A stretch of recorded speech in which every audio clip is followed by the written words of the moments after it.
आज हम काशी विश्वनाथ आए हैं सपरिवार और यहाँ पर हमने पूजा का सामान खरीदा। खरीदने के बाद हम चल पड़े पूजा करने के लिए और हम जाके मंदिर की गेट में पहुँचे तो ऊपर सीढ़ी देखकर हमें लगा हम कब पहुँचेंगे, कितने दिन लगेगा। लेकिन जैसे तैसे लड़ते पड़ते हम जा रहे थे, जाके फाइनली हम पहुँच गए। वहाँ पर भी एक दुकान था तो हमें कुछ लेने के लिए मन किया तो हमने कुछ ले लिया भगवान शिव जी के लिए। और हम अंदर घुसे तो यहाँ पर हमने मंदिर देखा तो देख के बहुत ही आनंद लगा, संतुष्ट हुआ मन को और मुझे फ्रंट डोर देखने का मन किया। तो जैसे ही हम फ्रंट डोर में पहुँचे तो यहाँ पर हमने देखा बहुत ही सुंदर है और यहाँ पर कुछ लिखा था। मैं जैसे ही सामने पहुँचा तो लिखा हुआ देख के मुझे पढ़ने का मन नहीं किया क्योंकि ये बहुत ही लंबा था और ये मेरा भांजा है, बहुत ही शरारती है। और जैसे कि ये देखिए हमने पूजा करने के लिए मैंने घंटी बजाकर अंदर हम प्रवेश किए। प्रवेश करने के बाद देखे कि पंडित जी यहाँ पर ध्यान में लीन थे, लेकिन हमने उन्हें पकड़ा और कहा कि हमारा पाप धो दीजिए।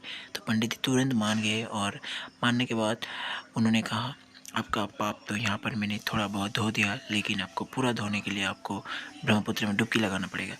तो ये सुनकर मैंने उन्हें कहा चलिए पंडित जी गुड बाय। तो हम चल पड़े दूसरे मंदिर की ओर बाकी थोड़ा पाप धोने के लिए। और जाने के बाद फिर से हमने यहाँ पर दिया खरीदा। खरीदने के बाद और हम इसे चल पड़े। जाने के बाद हम ये यहाँ पर देखा ब्रह्मपुत्र और वहाँ ब्रह्मपुत्र में समाये हुए हमारे शिव जी। और ये देखिए यहाँ पर शिव जी बीच में ध्यान कर रहे हैं और ये देख के मुझे बहुत ही आनंद आया। इसके बाद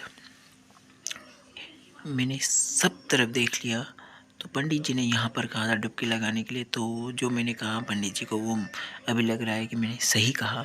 तो ये मेरा भांजा बहुत ही शरारती, जैसे कि मैंने आपको बताया, और वो कह रहा था कि मुझे शिप में चढ़ना है। लेकिन हमने उसे कहा कि तुम भी चलो पाप धोने के लिए, क्योंकि तुम भी हमारे साथ हो तो पाप के समान भागीदार हो। तो ये पूजा वूजा करने के बाद हम चल पड़े थोड़ा मंदिर की चारों तरफ चक्कर लगाने घूमने के लिए। तो घूमने के लिए हम देख रहे थे कहाँ जाए, किस तरफ जाए। तो फाइनली हमें एक रास्ता मिला जो बहुत ही सुंदर था, लेकिन लोग हमें नहीं दिखाई दे रहे थे। क्यों ऐसा क्यों हो रहा था? तो ये नदी के तट पर था, बना हुआ था, बहुत ही सुंदर था और यहाँ से व्यू दिखाई दे रहा था। लेकिन जब चल रहे थे कुछ लोग भी नहीं थे। तो चलने के बाद हम जा रहे थे कुछ और जा रहे थे फाइनली मुझे लगा कि अब इस तरफ कुछ भी नहीं।